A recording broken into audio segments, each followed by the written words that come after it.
E precisamente eses grelos son un dos ingredientes que non poden faltar no prato galego máis tradicional do inverno, o cocido. No restaurante ou na casa, un cocido sempre é boa excusa para se reunir. Iria Soengas.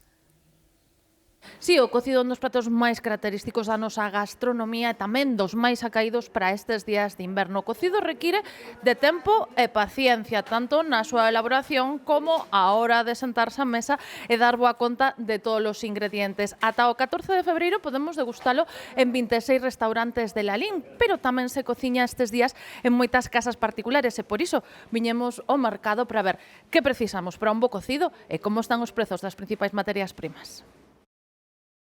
Un cocido tradicional, aparte de que o produto sea todo afumado, necesitades unha cacheira boa, un lacón bo, panceta, despois uns chorizos de calidad, tanto de cebola como de carne.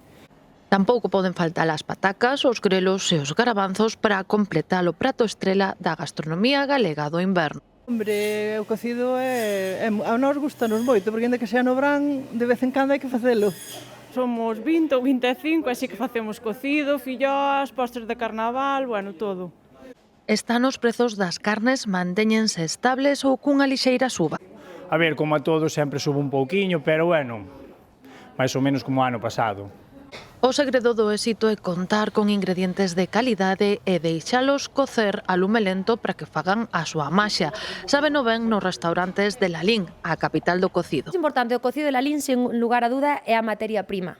E despois unha cousa que non pode faltar é que sexan carnes de porcas nais afumadas. O máis importante do cocido de Lalín é que sexan carnes afumadas e curadas. Ata o 14 de febreiro, 26 restaurantes de Lalín ofrecen a posibilidade de gozar deste prato que non entende de presa, nin para se cociñar, nin a hora de sentarse á mesa, porque máis que un prato é un menú completo, dende a sopa ata as filloas da sobremesa.